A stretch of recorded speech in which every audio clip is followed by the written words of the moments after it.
Good afternoon, everyone, and welcome to another episode of The Kickback. I am your host, The Dude, and as we do every Tuesday, we have some amazing conversation with some ordinary people doing extraordinary things in their lives. And I'd just like to say, if you have not been to our new website, go check it out. It is thekickback.one. Again, that is thekickback.one. And this show is sponsored by Martin's Chicken and Waffles. If you have not had Martin's Chicken and Waffles, you need to go check it out, because when I say the food is delicious, the food is delicious. The owner and his family, they are amazing people, and they're always welcoming anytime someone comes into the restaurant. This is 207 South Water Street, Gallatin, Tennessee. Go check them out, Martin's Chicken and Waffles, and tell them you heard it right here on The Kickback. This is your host, The Dude, and as we do every week, we're going to have an amazing conversation with a wonderful gentleman. The Kickback, the place for brothers. The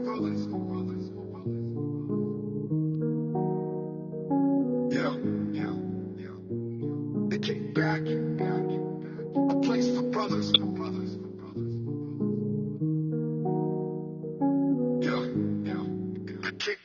a place for brothers.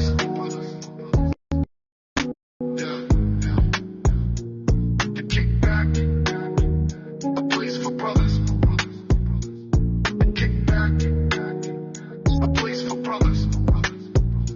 The Kickback, a place for brothers.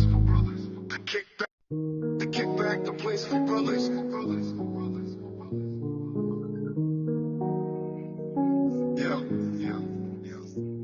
The Kickback, a place for brothers.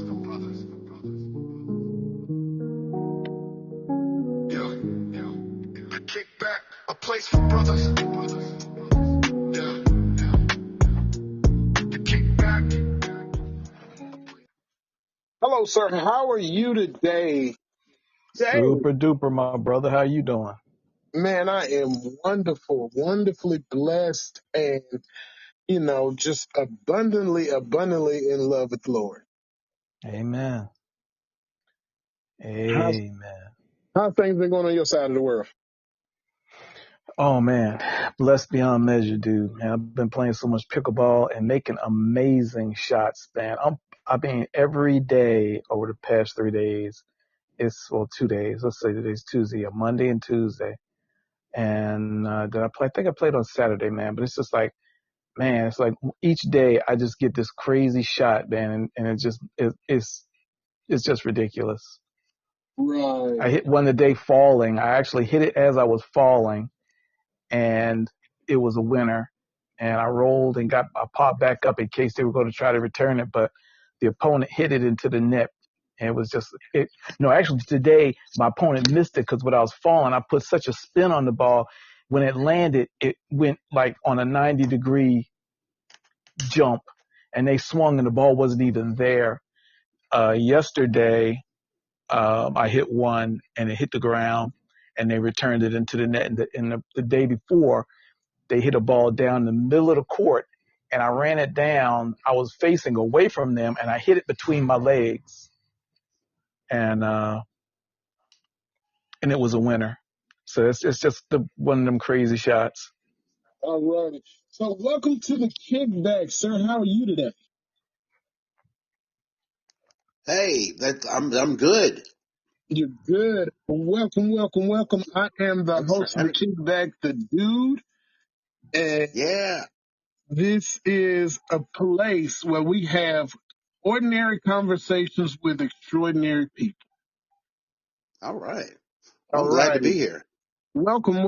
We're also glad to have you here in this room with us. Now, here's the way the structure of the interview is going to go. We're just going to have a conversation like we've known each other forever. There'll be a few questions here and there. At the end, I like to ask my guests a few questions about them personally, nothing invasive, nothing malice. But what I like to do, I like to call my show a mullet. We get the business out up front, and then we have some fun on the back end. All right, then. All right, does that sound good to you? That sounds like a plan, man. All righty. So what I want you to do right now is I want you to introduce yourself to the audience. Tell them who you are, where you from, and what is it that you do that you love the most. Okay. Wow. My name is Landry Butler, and I'm in Nashville, Tennessee right now. I'm a multidisciplinary artist. That's what I do that I love the most. That's a fancy way of saying that I work in a lot of different media because it's kind of an ADHD thing, and the ideas. Sometimes it's a photograph, sometimes it's a poem or a song. Uh, this week in particular, um, I have a band called the Inglewood Social Club, which is performing at Oz Arts Center this week as part of their Brave New Works Lab, where they take local artists and give them some development money and some opportunity to be seen on a larger scale. So we are going to be sharing the event with some other artists, some dance troupes. Um, I'm drawing a blank on the guy's name, but there's a guy from South Africa who does gumboot dance, which, if you remember, Ladysmith Black Mambazo, when they came to Nashville a couple of times 30 years ago. And so I saw them perform that particular type of dance. Um, what we're doing tomorrow, though, we're doing a silent film, and we're going to provide live accompaniment to it, which is music and narration. Kind of like if you had gone to a movie 100 years ago, um, there would be somebody up front playing an organ, or there may be a few musicians or even an orchestra providing the soundtrack. So that's what we are doing this week, and glad to share that and talk about that. So you born and raised from Nashville, Tennessee? I was dragged here from Memphis in when I was 8 years old, and my parents moved to Nashville, and I decided as soon as I got old enough, I was going to leave Nashville, and so I left several times for college. But Nashville's kind of like Hotel California. You can leave, but you can't really leave. It just kind of pulls you back in. Hey, listen, I am a Nashville native and I can't Yeah, get away from this place. no, exactly. You can't get away, man. I mean, you can leave, you can be gone for 20 years, and I don't know, you end up moving back to Nashville. So I Right. like it. It's a good place to be. I made peace with it. Nashville is a wonderful place to be, man. So how did you get into the art world? How did you get to be in this place? How did you describe it as multi what? Multidisciplinary, Okay. which, yeah, that means I work in a variety of different media. I do some visual art, some spoken word, some music. Um, I guess I guess the door into it though was probably photography. I did some painting in kindergarten or whatever, but in high school, I did a lot of photography for the school yearbook and that sort of thing, and took several photography classes in college as well, and that was kind of the way in. When I came back from college in the early 90s, it was a good time to be in Nashville because there were a lot of artists here trying to get organized and do something. So we had groups like In for Art, which was the African American art group kind of focused here in North Nashville. We had a group called Untitled, which was an art group that made a point out of showing art in non-traditional spaces, like rather than a gallery, it would be a pop-up thing in a warehouse or something like that. And then we had some other groups which kind of met the different needs of the artist community. So I got plugged in professionally through that. Um, there's a book about that actually. I'm sorry. Go ahead. I'm just rambling. Man, no, that's how we do it here. Here's the thing. We like to spotlight people. Like I said, this show is about having ordinary conversations with extraordinary people. And you said you do um, Multi, multi, multimedia, multidisciplinary. There's a lot of different words. You get a right, lot of, right. There are a lot of different terminologies you can use in that yeah. particular space. And I saw where you say you use sound, you use colors, you use visuals, you use all type of things in order to convey messages. Hmm. Yes, that comes from working as a graphic designer as well. My main career for a long time was designing books and magazines, and part of that craft is being able to use images and color and text to kind of make the experience of reading whatever it is easier. We want to be able to kind of lead the person through it because everybody's busy. Nobody has enough time in their lives. So what we do in graphic design is we just kind of make it easier to look at. We make it more pleasing, that sort of thing. And so some of those same ideas, those same concepts are in the work I do now, um, just in a different way. Right, right, right. So you said you just kind of got sucked into the black hole, which is Nashville, but it's not a black hole. Let's not call it a black hole, but you got sucked into what Nashville is in a whole. And a lot of people look at Nashville and they tend to only think that we only have one thing to offer, and that is simply country music. But people don't understand that here in Nashville, we are a multifaceted place because there are a lot of other things that come out of Nashville besides country music. But what Oh most yeah. people see is the country music. Yeah, that's the big thing, and it's I mean that's kind of unfortunate because there's a lot of other genres of music. There's a gospel is big, rap is big, hip hop. Back in the '90s, there was always some rock band that was going to break out of Nashville that never just quite happened, but that's a real But thing. to the Um, dismay, there are what, three, four that actually made it out of here?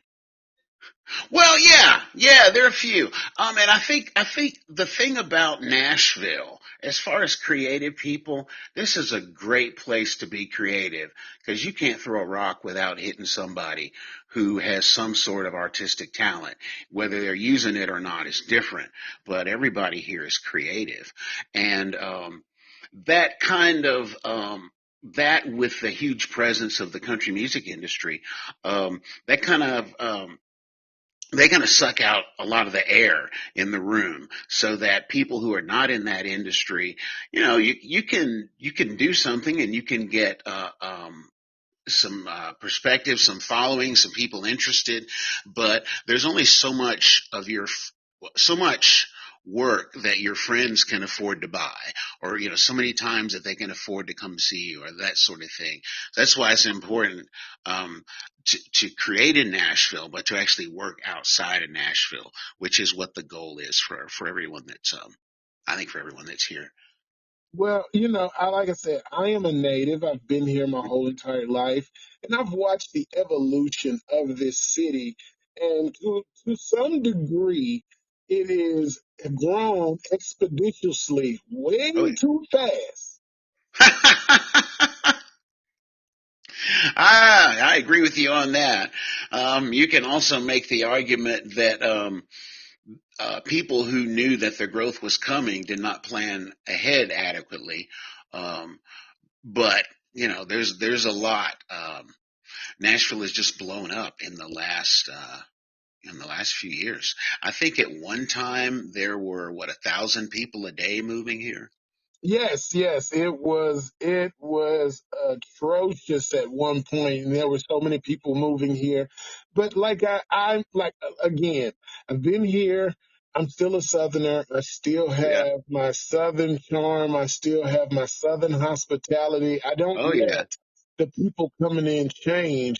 And what do we have here? Dave says you can check in, but you can never leave. Exactly. Nashville is Ex- quite diverse. Nashville is yeah. the home of this is the only college with a Grammy Award. Oh yeah. Yeah. And is that Belmont or is that that would be Belmont, right? You know, The that's Grand. TSU. Is it really for the band? Yes. Yeah. You know, I should pay more attention to the Grammys. They never nominate me, so I just.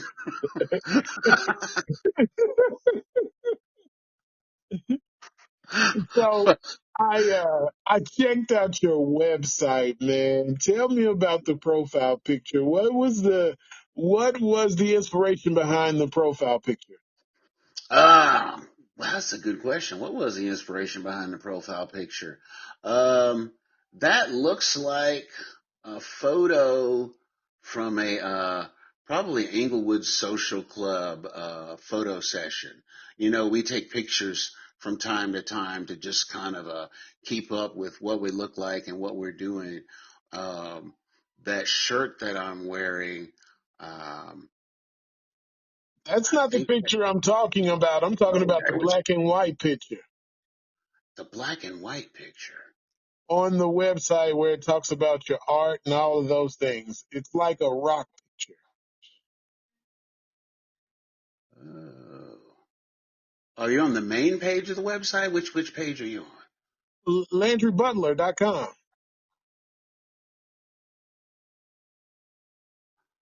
Okay. The only black and white picture on there is the one of there's an alien in a coffee cup. Is that what you mean? No, no, no. Maybe I'm describing the wrong picture, but I was when I looked at Landry.com, there was a picture of a guy. It looks like Red Hot Chili Peppers or something. It was a picture, and it was a pretty wild picture, and I just thought it was cool. Oh, okay. There's a video still that's it's color, but I've got blue skin. Um, Okay. is that the, is that the one? That's a still from a video from a song we did several years ago, and that's just playing with software and seeing what happens. Okay. See, now you understand. Now you do you remember the picture now? Yeah, yeah, I think it's the one I'm looking at right now. It's because that's the same one that they use in the Oz Arts promo as well. I've got big eyes and there's streaks coming out. I'm in the middle of saying something. Is that the one you mean? Yeah, yeah, because you got me going back to the website at the moment to look at it now yeah, yeah, yeah, the blue face, and it's from a video, I guess. Yeah, yeah, that's from a video. Um, let's see. The inspiration for that particular image, though, um, well, yeah, it was just we want to see what we can do with the software. Okay. That's yeah, yeah, and I like that. I like the way it looks, so we kept that in. It is. I love the look because it is. Like you said, it almost looks like an alien, but it looks futuristic. But it's outside the box. I like to be Thanks. outside the box, man. I never like to be uh, put inside of anyone's particular category. Oh, sure. I'm the same way, you know. Um, there's more outside of the box than there is inside the box. So, go where the more is. Right, right. But a lot of people don't see that particular way of life. They think that everything has to be in a particular order and has to go in a particular way. And art depicts, artists are not inside the box people. So, how is it working with different creative minds? in all those particular spaces, because from what it says, it's music, it's print, it's video. How is it trying to corral those creative minds? Mostly what we do is just kind of hang out and come up with ideas together. You know, for the band, we get together once a week and we make up ideas, we write songs, and we record everything. So if we like it, we can share it with someone. Um, and we never do the same thing more than once. So that kind of forces you to always do something different. And that's kind of a common thread in the collaborations that I do with artists, regardless of what the media is. The idea is to do something that you haven't done before, um, and just however that comes out. There's not really a wrong answer as Right. far as what the end result is. Yeah. And that's the way it should be. There should not be a wrong answer. It should be whatever your creative mind comes up with. And that's why I'm like, how is it corralling, creativity? Because sometimes, I'm not to say that people are eccentric, but most artists are eccentric. Yeah, I think that's actually one of the requirements. You can't get in the artists union if you're not a little eccentric. They won't even take your phone calls. He said they won't even take your phone call if you're not No, eccentric. no, not a text or email. No, if you're not crazy. But yeah, it's just it's like any other collaboration. It's learning to work with people and learning what their strong points are and how their strong points can make up for areas in which you may not be as strong. That's kind of what it really comes down to. And also, I guess there's a bit of just being able to uh, work with people, just like you would at any type of business situation where you're working on a project. Everyone has different ideas, but they all have a common goal. So it's directing the creativity toward that common goal. Right, right. And that's always, in some instances, that's a little more than you bargain for when you have a lot of creative people in the room together, because everybody's mind is going in totally different directions. Yeah, which is why I work with small groups of people. Well, Because you get a bunch of artists together, and it's like trying to herd cats. There's so much you can do. that is amazing. So, you've been doing this for how long? Oh wow! Um, I started this professionally in the '80s. Yeah, yeah. Okay, So a good little while. okay. Um, Not that I was really making any money in the '80s, but that was the idea. I guess 80, 87, 88. I put together a band and rented some studio time and started a record label. Um, and because I didn't have any money, this is just a little aside. I didn't have any money, but I had a business degree. So I had this idea for a just-in-time inventory system for my record label, which meant people would order a record, or the records are all cassettes in this case, because that was the easiest way to do it. People would order a record. I would have the record made, and then I would send it to them rather than having a stack of albums in my basement like most musicians at the time did, because you had to buy like 300 or 500 or 1,000 at a time. Uh, but I was able to work around that. I Right, don't know why. right. So, so here's the thing. Yeah, You being in Nashville, you yeah. did what everybody else did. Start a record label. That's true. And I did it in a way, but I did it in a way nobody else did it. Right. Uh, yes, exactly. Yeah, and we got a little bit of traction with that. I had for 1 week, like 1 week actually, I had a top 10 song at one college radio station in northeastern Canada. So that was kind of nice. He said Northeast Canada. Yeah, like New Brunswick. There's like 15 people that live there and have listened to the radio station, but they apparently like what we were doing. So Right. So that was a number one song in this faraway place where it was, you know, three people listening to your music.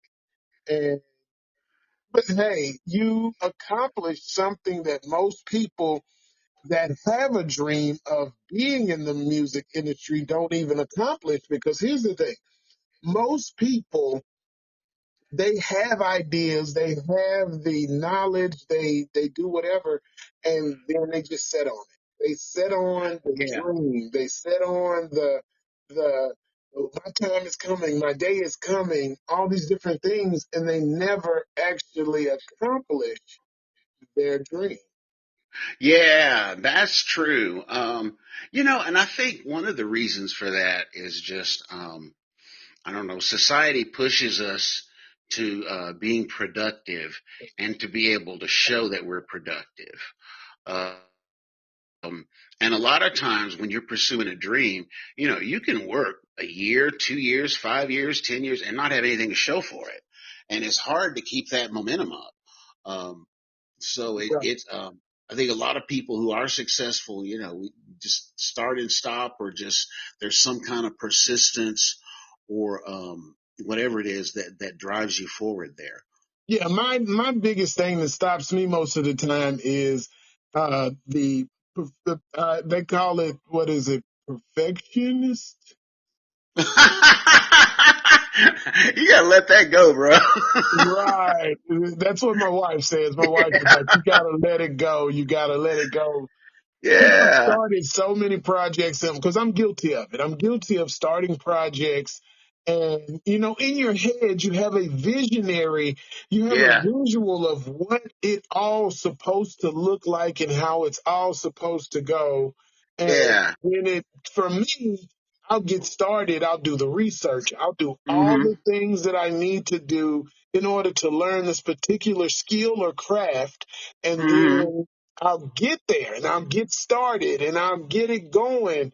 And then when it doesn't look like I want it to look, and then I'm like, Yeah. Yeah, that can be disappointing. That can be disappointing. Um, one of the ways I work through stuff like that is I think of um, art and creativity in general as kind of a spiritual practice. Um, Not in the sense of a religion, but in the sense of, it connects you with something larger than yourself. right. And one of the things when I'm doing something creative, probably my biggest challenge is letting go of what I want it to look like, what I want the final project to be. Um, I mean, you have to have some of that. You don't want to start off working on a photograph and end up, with a song, or maybe you do. I don't know. It's Right. just, yeah, a lot of times you start something and you get to where you think it's done and it's not what you thought it was be. But, I think that's still okay. There's still the energy that you put into it, the effort, the creativity. I think that counts for something. And I think that makes it makes you a better artist or something like that. That's what I tell myself anyway, because I Yeah. have that happen quite often. That's what we tell ourselves to keep ourselves motivated to move on to the Yeah, next particular project, and yeah, have it to where we are moving on and not staying stagnant. And I think that's one thing with me also, is I don't like to stay stagnant. And I Oh don't yeah. like stagnant people. I like to move. I like to keep going regardless. Now, the perfection part, yeah, is something I really do have to work on. That is something that, Yeah, it's hard because you don't want people to see something that doesn't meet your standard, because then that reflects badly on you, right, whatever that standard happens to be. Um, yeah, that's just a thing that we all artists have to figure out how to deal with, I guess. right. So you've been in this since the 80s. I heard you mention something of, were you joking or are you serious? There's an artist union. No, I was joking about that. There should be an artists union. There's a group in New York called the Freelancers Union, which works with graphic designers and illustrators and that sort of thing. Um, they're mostly in that northeast, New York type area, since the South is not generally union friendly. But I think there is a need for something like that. At least a group that can. It's good for artists to get together, like even we're doing right now, and just talk about different situations, talk about different experiences, and to kind of be able to compare notes. Because one of the things about being an artist is you end up you can end up spending a lot of time by yourself, and you just don't have, you need to talk to somebody every now and again. Right. I totally get it. I totally, but in the midst of your gift and being who you are, sometimes the lonely is where you make the best artwork. Is where Oh yeah. you do your best work when you're by yourself. Art is something that is created inside the mind, and I always tell people that an artist is people with they still have a very vivid imagination, and I think a lot of us, when we get to certain place in life where there's bills and where there's Yeah, responsibilities, we lose that sense of imagination and that's we true. can't live in that creative space anymore. That's true. That's true. It's hard to be creative when you can't pay your bills. You Very wonder, true. Very true. well, do I pay the electric bill or am I going to buy groceries? That's Or a am I challenge. going to buy a paint kit? Or am I Yeah, going to buy studio time? Or am I exactly. going to buy this new thing that's going to, am I going to buy canvases? So, Yeah. Or take a class in something that you need to improve your skills, a new media or something like that. There's a lot of trade-offs, but yes. that's part of the persistence thing. I think that sort of challenge kind of helps you filter out a few things or something. It's kind of like an obstacle course is the way I think about life sometimes. You're going toward this thing, but you got all these obstacles that pop up in your way, and you just kind of deal with it. I don't know. But the thing is, obstacles pop up in your way, whether you're an artist, whether you're a police officer, whether you're Yeah, whatever. And it's about how you particularly deal with um, whatever it is that is in front of you. yeah. Because at some point, we all have to deal with uh, just circumstances. Oh yeah. Oh yeah. I did a short talk last week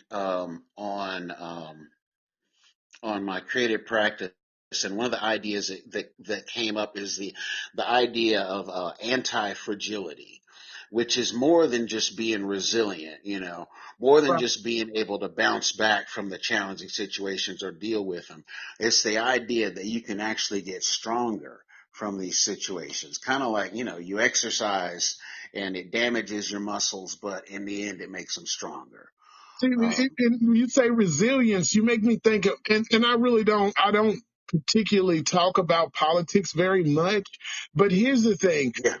People that live in poor, impoverished areas have been resilient for years because Yeah. we've been dealt the hands that we've been dealt, and the rich and the empowered have given us the ends of everything and given us the worst of everything, and we've made the best of it. So I say that resiliency comes out of necessity. Exactly. Exactly. Yeah, if you don't have that that challenge to push you in the direction to find a solution, you're just going to sit there and I don't know, watch TV and think about how much money you have or whatever it is that people do that don't have those challenges. You have to have some sort of something to push you towards resilience. It doesn't just happen on its own. Very true, very true. It is life serves us sometimes what we ask for, and what we ask for, we get. Yeah. So in that, people have asked for so many different things in life, and they've gotten them, but then they didn't want them once they got them. Yeah. Yeah. That's one of those tricks of life, You think that just because you get what you want, it's going to make you happy or something, and that's not always the case. Right, right. But so in the art space, what is Mhm. your particular specialty? Whoa. I think my conceptual things are what I do best, which are like ideas um, for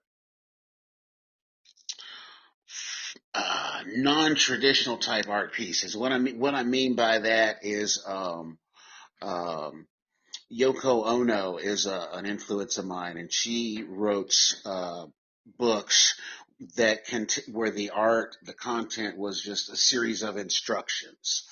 Uh, One particular piece was the artist is instructed to sit in the middle of the floor and allow the audience to take scissors and cut their clothes off, which is, that's a challenging thing because you got somebody with sharp objects near your head. When I'm in my own work, I'm not exactly doing that, but I am taking ideas like the fact that we live in a society that in order to function, it has to shape and influence our behavior. We have to spend money to keep the economy running because that's what keeps the economy running. We have to buy stuff because if we don't buy stuff, people will lose their jobs and then, everything falls apart.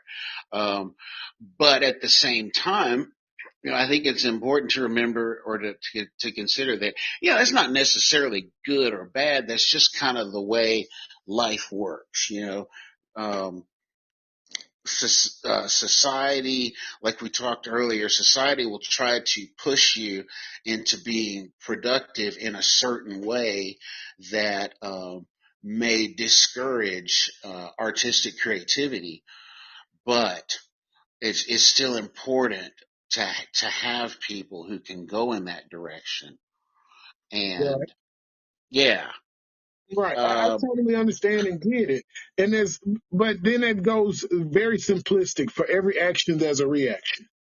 yes, that's true. That's true. And I think, it's even more than that. For every action, I think there are two reactions. You have something good and something bad comes out of it, something positive and something negative.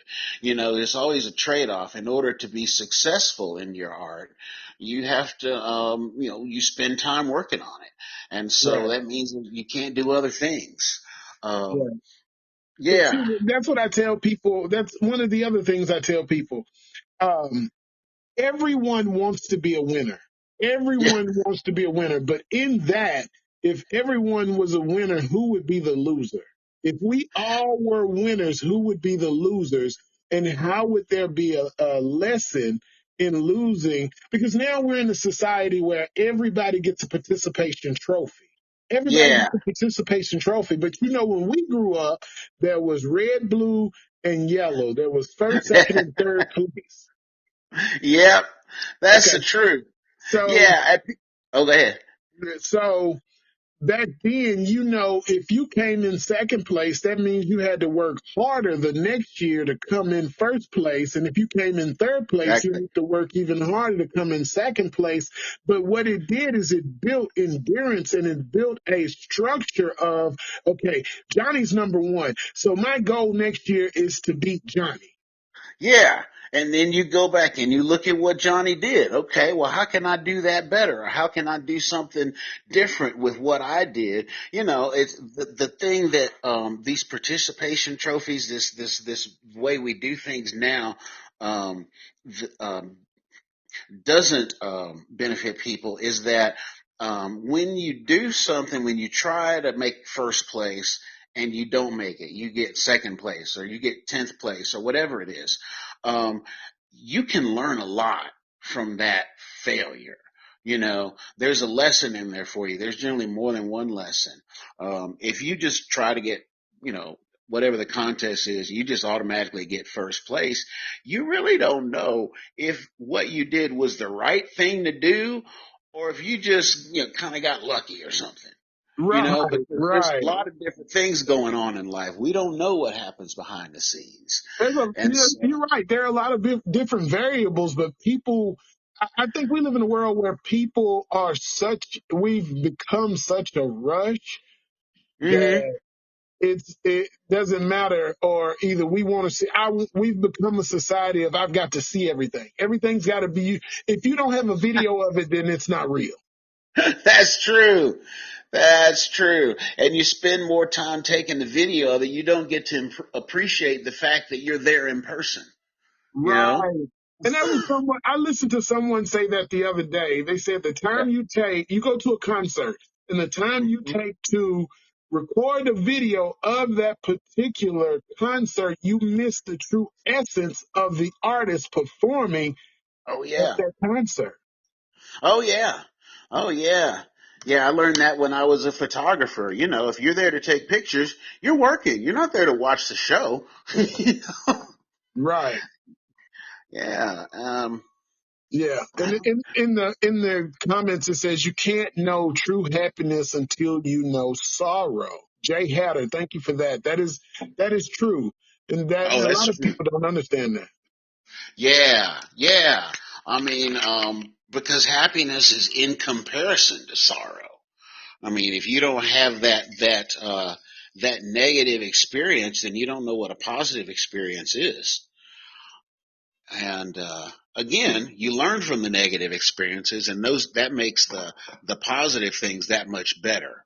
Right, right. But see, we've become a society now where it is I don't want that. I don't want the sorrow. I don't want the pain. I don't want any of those things. All I want is rainbows and butterflies, and I want everything to be happy all the time. But to understand being happy all the time, someone is still in sorrow to make you happy. Exactly, exactly. Yeah, being happy all the time. Um, yeah, you're not only putting sorrow on somebody else, you're ultimately hurting yourself because you don't get the full experience of life. And you're pretending. For the most part, you're pretending because I don't know anyone in my life that's happy all the time. You go through bouts of emotional interchange and intersections where if there's a death, if there's a loss, and loss can be a job, a loved one, a Yeah, cat, a dog, your car, yeah, it could be any type of loss, but anything. you can experience loss. And I don't know anyone that's happy in a loss. Like, yeah, I No. just lost my dog today. I'm happy. Well, people who do feel that way generally end up on some really strong medications and locked up because that's not normal. That's not Said good they to be happy. genuinely end up on some strong medication. Yes, they do. Because if you can be I mean, I'm not a professional or anything, but you know, if you are not affected by the negative things of life, something's wrong with you. You know, Right, you don't have right. the full That experience. that's what I mean by, we all go through something because every day is a different canvas and every day Mm-hmm. is a different picture. Mm-hmm. That's Every true. That's true. Every day is a different day to start off and just see what happens. And you know, at the end of the day, if you're still alive, well, hey, you got another day to do something else. You know. Right. And that's my motto when it comes to life and days is that whatever happened today, but tomorrow is a new start and I can do it all over again. Now there are some circumstances in life that you can't get a do-over in, but for the most part, if you wake up tomorrow and you may have wronged someone, or you wake Yeah. up tomorrow and you may have had a car accident, or you wake up tomorrow and the day before you didn't eat right. Well, today Yeah. is the day you can do those things. All you can right those wrongs that you Exactly. did yesterday. Exactly. Yeah. If you woke up, you got a chance to do that, and um, you'll be a better person for it. Right. You'll be a better person for it. But a lot of people, I'm learning in life is there are a lot of people who think whatever's going on in their life right now is going to be there forever. And in 85, did you imagine in 2025 that you'd be doing the job that you're doing? Man, you know, I wasn't even sure we would be here in 2025 because, you know, we were still talking about Russia and communists and nuclear war and stuff. And it was, it was kind of up in the air if 2025 would ever get here. So, I'm glad to be here and I'm just, making the most of it because, yeah, you never know what's going to happen. Right, right. But the thing is, people don't understand that tomorrow your life is going to be different. Mhm. Next week your life is going to be different. Next month your life is going to be different. Uh, Next year your life is going to be different. But we tend to get so fixated on what's going on right now. We get so fixated on the moment that we can't see past today to see that tomorrow it's a brighter beginning. And I think people like Mhm. artists, like musicians and people that paint and things of that nature, and the visionaries that do some of the movies, they see that vision for tomorrow and they depict it in their artwork. Mhm. So, Yeah, the artists are that's like that's kind of our role in society, you know, because that artwork, many people can see that artwork and get that message, that, it's not going to be like this forever. There is a chance to, right those wrongs, to still achieve those dreams and that sort of thing. And exactly what you said. I think that's the artist. That's one of the things that we do for society. so I mean, it's I've seen if you look at art, art is appreciated in totally different manners than anything else because today some guy may paint a picture that he thought was trash or he thought wasn't his best piece of work. And Hmm. 2 years from now, someone can see that same picture and see visionary art in that particular picture, and it's worth a ton to them. Oh yeah, that's exactly true. That's exactly true. There's it means different things to different people, and some pieces, you can work on something and I just don't like the way this came out. I'm gonna put it on a shelf, and you know somebody else happens to see it, and just like you said, it sparks a connection. And Right. you realize, that piece wasn't made for you. That piece was made for that other person. Right. But see, people don't get that. People don't understand the fact that it's like, okay, but this is just a personal story from my life. I Hmm. drive a school bus for a living. Okay. I drive children around all day long. So a few days ago, I stopped to fuel up my bus and get some diesel. And there was a gentleman standing on the corner with a sign. And Mm-hmm. it said veteran, God bless you, whatever you can do will help, whatever it said, blah, blah, blah. But he saw the school bus. He walked over to the pump and had a conversation with me. Yeah. Okay. And he was it seeing the bus brought up vivid memories of his childhood and him riding the bus as a child. And Wow. it just made him smile and made him happy to see a school bus and just the euphoria of the memory of him riding on a school bus. And we Hmm. had a wonderful conversation. And at the end of the conversation, I walked away and I had to go use the restroom or something. But in that whole particular conversation, the gentleman never asked me for a dime. He Mm. never asked me for a dime. He never asked me for any money whatsoever. And he was standing on a corner with a sign asking people for money, but he came over this nostalgia of seeing a Yeah. school bus up close and personal made him go revert back to some memories of his childhood. So Yeah.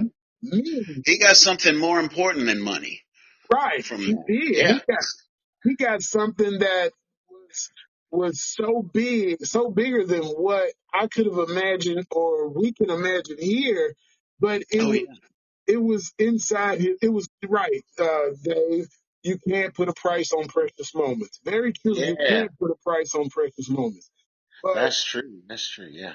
I went to the bathroom and I was inside of a store and I just bought something and got cash back and I went and I gave the guy like $20. And I'm not saying this to brag, it's just in Yeah. context of the story. Yeah. So I went Yeah. back and I gave the guy $20 and I thanked him and I told him, I said, you never asked me for anything. You simply had a conversation about your life. And he wanted me to hear this gospel, the bluegrass gospel song called, I think it's One Drop of Water. And Uh-huh. it's a bluegrass gospel song. And he simply just wanted me to hear that song. He talked about God and he talked about how God had blessed his life. Yeah. And Yeah. for me, the precious moment in all of that is this. God has blessed me so abundantly that I could give this man this money because my life is in a place where I never imagined it would be 20 years Yes. ago. Exactly. Exactly. And that feeds into one of my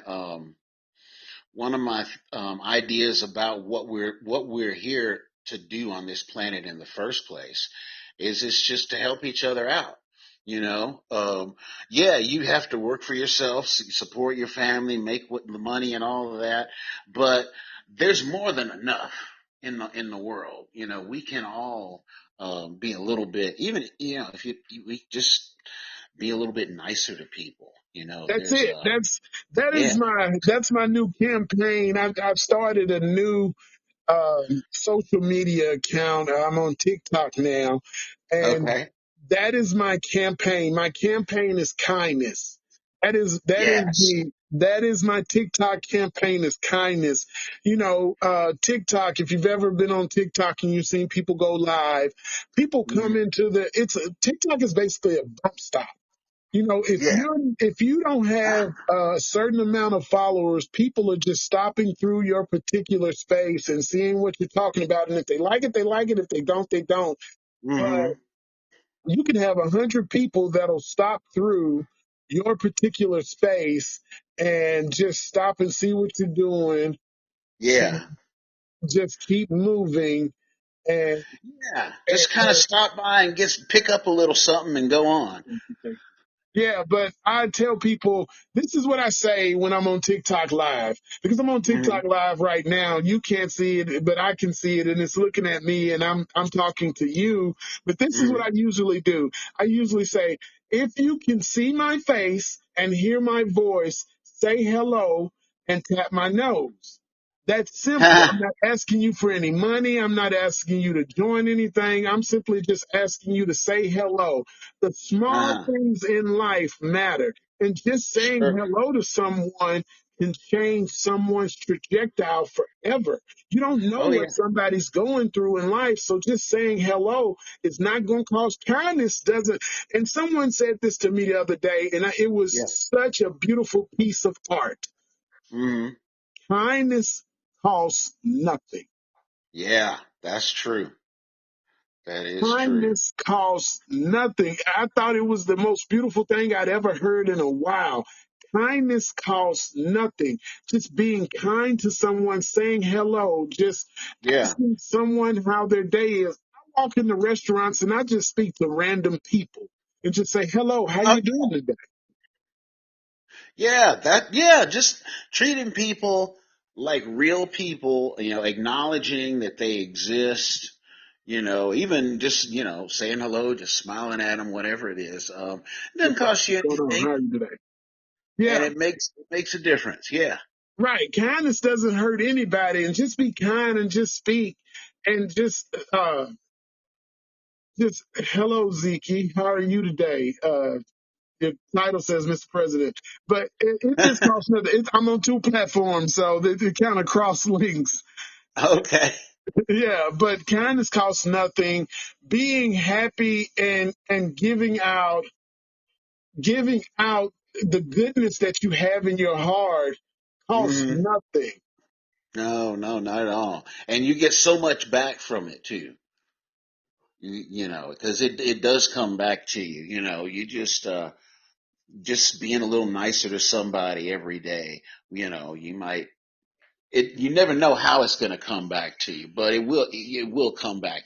Good things will happen with you as a result of just being a little nicer. Because everybody, I mean, you don't know what people are going through. Like what you said, everybody's going through something. And I think a lot of people are going through stuff a lot worse than what I'm going through. So I just try to, just try to uh, have a little empathy for them, or whatever it is. And you know what? You just said something that I don't think a lot of people understand. Empathy. Yeah. Empathy. Just having empathy. A man or a woman on the street, having a hard time does not Yeah. always mean that they're on drugs. No, no, not at all. Not at So all. we look at people and we don't empathize with them and we treat them as if they are disease ridden or whatever, but you don't know we're all one paycheck. Oh yeah. Everybody one paycheck away from being homeless or being destitute, but Yeah. we feel like in our house or our apartment or in our job or wherever we're at that we're above that. No, you're not above it. No, no. Things can happen. You look at other countries. You have a government one day, and the next day you wake up. There's no government. There's no banks. There's no job to go to because the company doesn't exist anymore. We are very blessed here. We need to recognize that it's. We just need to. I don't know. Be a little nicer to people. That's what I just keep coming back to because I Yes, don't really have any answers. that is that is a simplistic answer in which it is a great answer. Just be nicer to each other. Just be Yeah. nicer to each other. Hello, how you doing today? How's things going in your life? Are you okay? There's been times where I've fed people. I never tell. I Yeah. don't do it for the shits and giggles. I do it Yeah. because kindness is in my heart, and that's Yeah. what I want to pour out into the world is kindness. And I want the world to understand that there are still people that are kind in this world, and there are Yeah. still people that still love each other in this world. Yes, that's true. That's true. There's still room for that. We need more of it. Yeah. That is Man, true. it is amazing. And we're almost at the end of this particular session. Okay. Well, So I usually do about an hour. okay. And this has been a wonderful conversation, and I appreciate you, and I love you, my brother. Thank you, And sir. yes, so what do you have Yeah. coming? What do you have coming up event wise? All right. Event wise, Thursday, Friday, and Saturday night of this week at the Oz Arts Center, which is off of Cockrell Bend near the main prison and the John C. Toone Airport. Inglewood Social Club, which is the band that I'm with, will be um, performing a live soundtrack and narration to a silent film that we've done for the Brave New Works Lab, which is a art series at Oz where they take local artists and put them on stage. So yeah, come out if you can. I think there are still tickets available at Oz Arts Nashville. Okay, Uh, about $20, $25 maybe. okay. Well, that is cool. And where are you? Like, do you have an office or something like somewhere people can see? Like, I've seen your website and there's artwork there. Is that artwork on display somewhere? You know, the only piece that's currently on display is there's a new piece that's it's made with dreadlocks. I have dreads. I've been growing them since the early '90s, and each time I get a haircut, I save the hair, and I've started Okay, making pieces with that hair. And if you go to the Customs House in Clarksville, Tennessee, between now and the 10th of July, okay, you can see that piece of mine. It's called Toward the Dawn, and it's a really good show as well because this is about 58 artists from the African American community who scattered across Tennessee. Unfortunately, some of them have passed away, but okay, these are all people who are doing amazing work in a variety of different media. They're photographers, sculptors, different types of uh, craft type projects. Yeah, just a lot of things. So um, that would be the place to go if you want to see okay. a piece of art. Yeah, yeah, yeah. All righty. So here we are at the end. So here's time for the mullet time. Like Dave said, it's time for the questions. So if All right. I was to get in your car right now, what would you be listening to? Right now, I would be listening to silence because I like silence. If I Okay. was not listening to silence, though, I would be listening to PM Dawn's second album, Ah, which, yeah, that one was not a commercial hit, but it was still a wonderful album. it was a wonderful. It's honestly, it's my favorite one, Right. and it's always in the car. So, Right. So what is your guilty pleasure, like dessert wise? If you were craving something dessert wise and you could get anything you wanted, what would be your guilty pleasure? oh man, that might be hard to pin it down to one thing. Um, so let me put some options out there. Um, I love brownies, just like like your grandma used to make brownies. Okay. Fudge brownies with a little bit of crust on it. Kind of Yes, chewy. yes, Yeah, yes, yes. yeah. Crust That around the would edges, but chewy in the center. exactly. Yes, because they were made in a glass pan, not a metal pan. But yeah, let's just say that because I mean, there's a lot of other desserts out there, but I would spend a lot of money on a good brownie, and I'm generally not a person who eats dessert because I'm just not that impressed with the options. Okay, okay, all righty. So, um, if you could describe your perfect mate, and I usually tell people boo. I used to say your perfect boo. Yeah. If you could describe your perfect boo, what would they look like?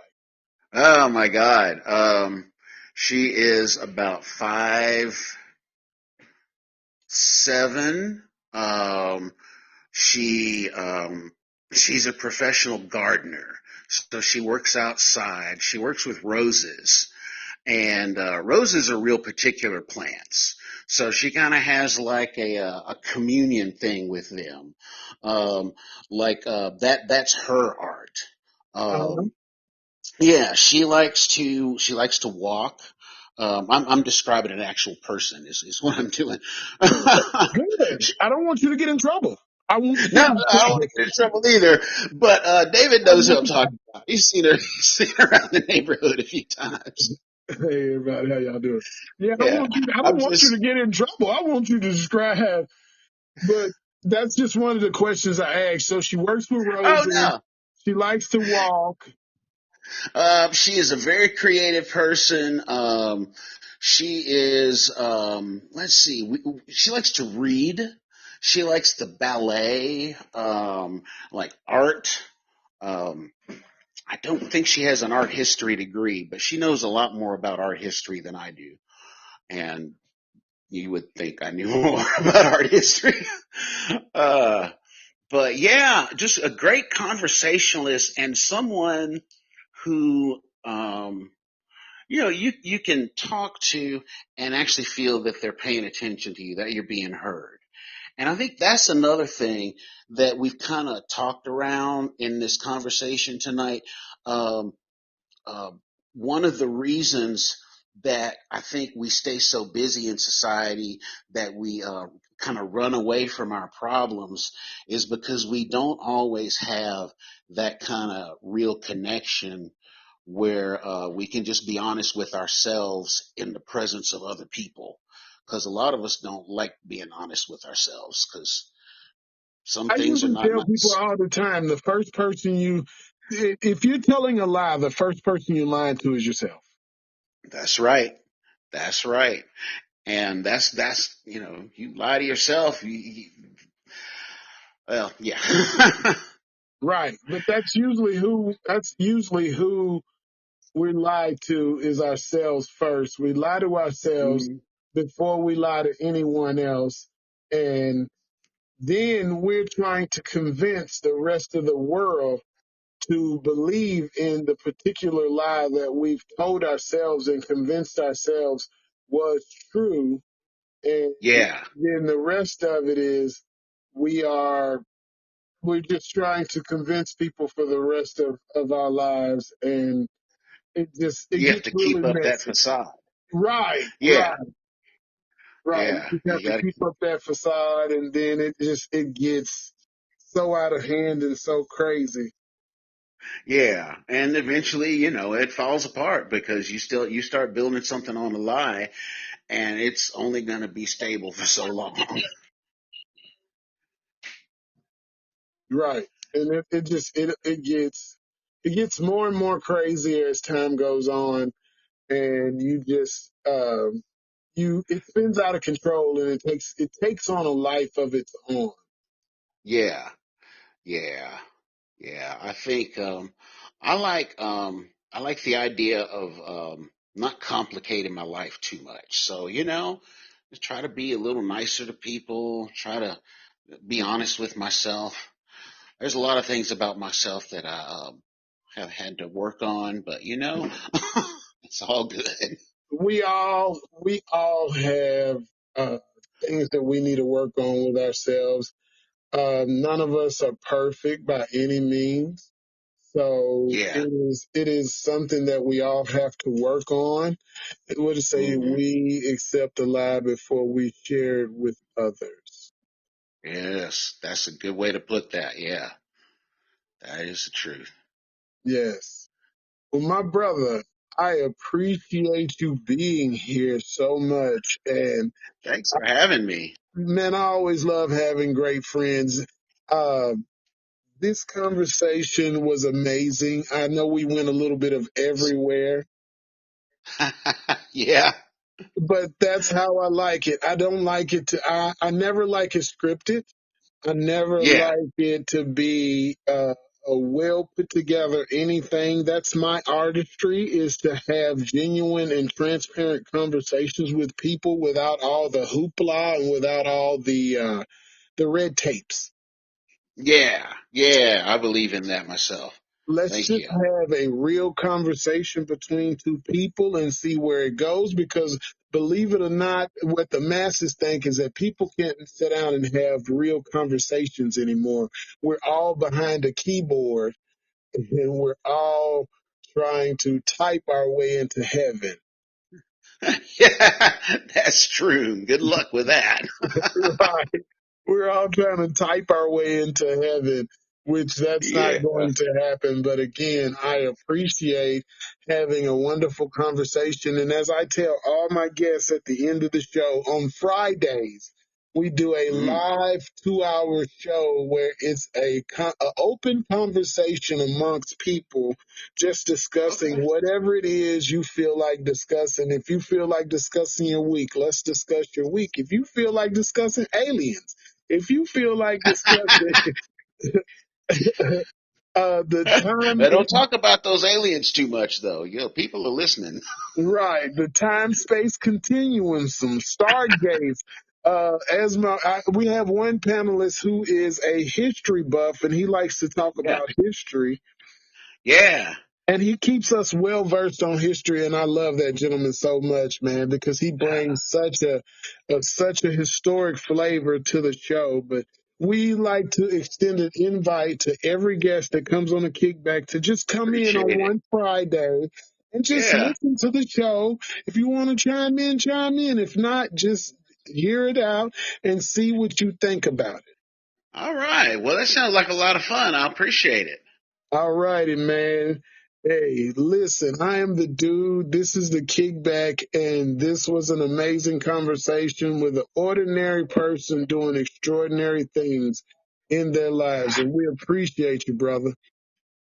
Thank you, sir. I appreciate you. You are the dude, and I am honored to be here. Thank you very much. All righty, you have a great night, my brother. You too, bro. Bye. All righty. Kick back, a place for brothers. Kick back, a place for brothers. Kick back, a place for brothers. Kick back, a place for. Kick back, a place for brothers. Well, she's about 5'7". Yeah. The kick back, a place for brothers. Yeah. The kick back, a place for brothers.